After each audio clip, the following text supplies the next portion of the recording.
Baik, sekarang saya akan menjelaskan tentang struktur body center cubic atau BCC. Jadi BCC ini memiliki atom di masing-masing 8 sudut kubusnya dan ditambah satu di tengah kubusnya seperti gambar yang sudah ditampilkan. Jadi yang di sudutnya warna biru dan yang di tengah kubus seperti yang warna kuning ini. Setiap atom sudutnya adalah sudut kubus lain sehingga atom sudut dibagi di antara 8 sel satuan dan dikatakan memiliki jumlah koordinasi sebesar 8.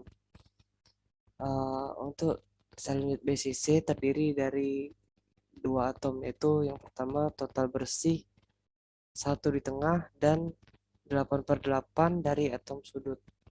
Untuk pengaturan BCC ini tidak memungkinkan atom untuk dikemas bersama-sama sedekat pengaturan FCC atau HCP.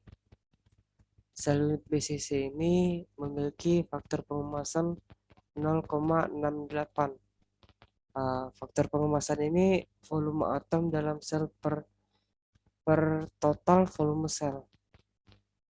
Beberapa bahan yang memiliki struktur BCC itu ada, yang pertama ada lithium, kedua ada natrium, lalu ada kalium, kromium, barium, vanadium, alfa besi, dan tungsten. Logam yang memiliki struktur BCC ini biasanya lebih keras atau lebih lunak dari logam yang dikemas rapat seperti emas. Itu saja untuk BCC.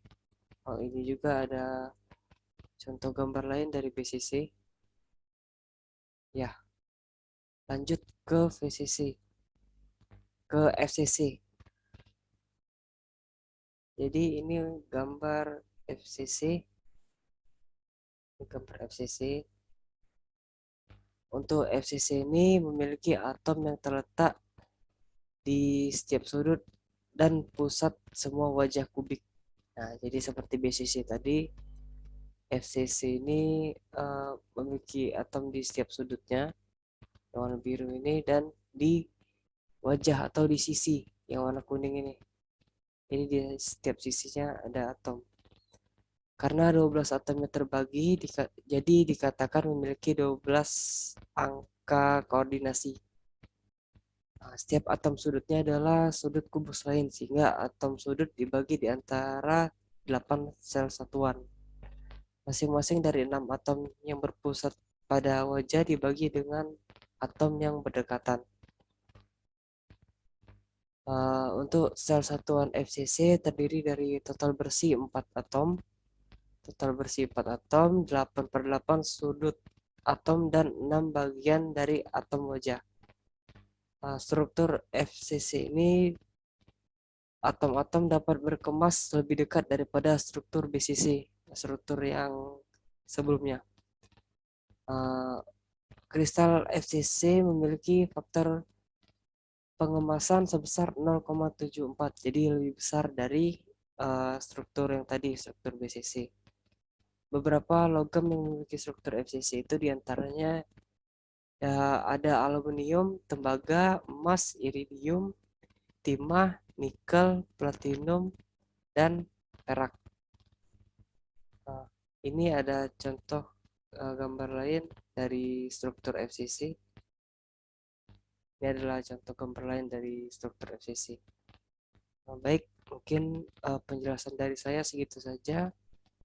Untuk selanjutnya akan dilanjutkan oleh rekan saya, Rafli. Assalamualaikum warahmatullahi wabarakatuh. Perkenalkan, nama saya Muhammad Rafiq Abdurrahman. Di sini saya ingin menjelaskan tentang struktur kristal SC dan HCP.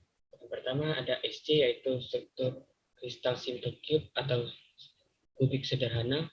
Jadi dalam struktur kubik ini atomnya terletak di bagian sudut sehingga bersinggungan di sepanjang sisi kubus. Total atom yang berada dalam sebuah unit sel ini berjumlah 1 yang diperoleh dengan penjumlahan 1/8 atom yang terletak di sudut.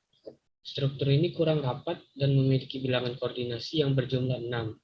Bilangan koordinasi diartikan sebagai banyaknya atom tetangga terdekat atau banyaknya atom yang bersentuhan.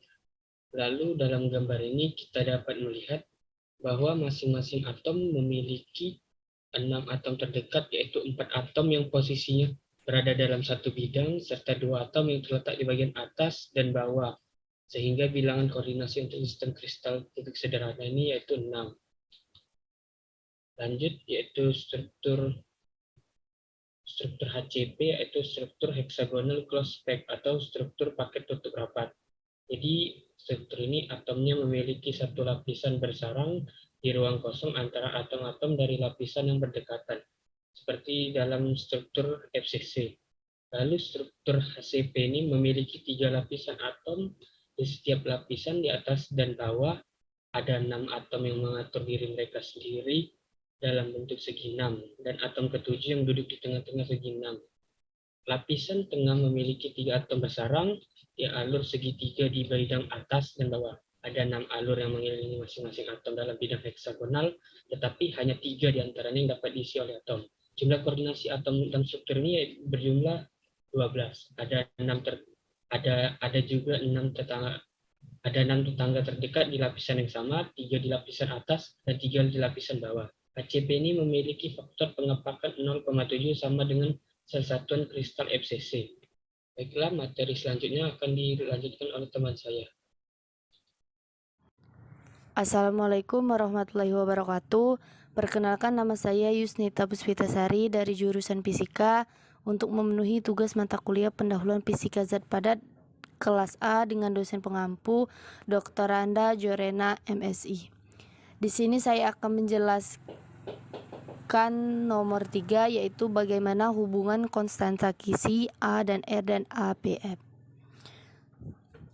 Jika dilihat dari rumus, maka APF itu banyaknya unit sel atom dikali dengan volume 1 unit sel lalu dibagi dengan volume kubus, di mana A itu merupakan rusuk kubus dan R ini jari-jari atom. Hubungannya adalah A sebagai konstanta Kisi di mana berperan sebagai rusuk dari model atom tersebut. R merupakan jari-jari yang mana nilai R menyesuaikan dari masing-masing model atom, dan APF adalah rumus dari suatu model atom tersebut. Perkenalkan, nama saya Anissa Ramadina dari jurusan Fisika dengan NIM 0802 1281 823022. Di sini saya akan melanjutkan penjelasan tentang hubungan konstanta Kisi A dan R dan APF. Bisa dilihat di slide dengan rumus yang di atas itu, APF sama dengan 4/3 radius dalam kurung akar 2 per 4 pangkat 3 per A pangkat 3. Jika bisa kita lihat di rumus di atas, maka APF itu banyaknya unit sel atom dikali dengan volume 1 unit sel lalu dibagi dengan volume kubus, di mana A itu merupakan rusuk kubus dan R ini jari-jari atom. Maka kesimpulan yang bisa kita dapatkan, A itu berbanding lurus dengan R dan berbanding lurus dengan APF. Itu saja yang bisa dapat kami sampaikan, kurang dan lebihnya mohon maaf. Wassalamualaikum warahmatullahi wabarakatuh. Selanjutnya yaitu hubungan antara rho, massa, dan juga volume.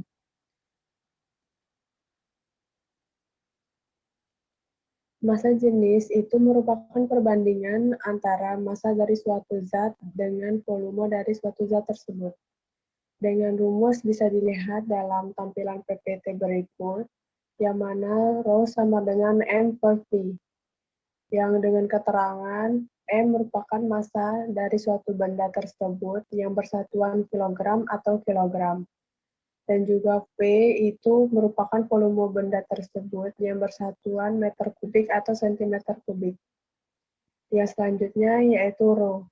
Itu sama dengan massa jenis yang memiliki satuan kilogram per meter kubik. Jadi hubungannya itu dalam rumus ini, dia misalkan rho ini semakin besar, maka nilai dari volumenya itu sendiri akan semakin kecil. Karena di sini hubungannya yaitu berbanding terbalik. Jadi kalaupun rho-nya itu bernilai kecil, maka volumenya akan bernilai besar. Nah, tetapi di dalam rho ini berbanding lurus dengan M atau massa dari benda tersebut. Jadi, nilai dari rho akan semakin besar jika nilai massanya juga itu bernilai besar. Jadi, hubungannya berbanding lurus, yaitu rho dan massa dari benda tersebut. Sedangkan dari rho dan juga volume, dia hubungannya berbanding terbalik, yang mana semakin kecil dari massa jenis tersebut, maka volumenya akan semakin besar. Baiklah, cukup sekian yang bisa kami sampaikan untuk materi kali ini. Saya akhiri, wassalamualaikum warahmatullahi wabarakatuh.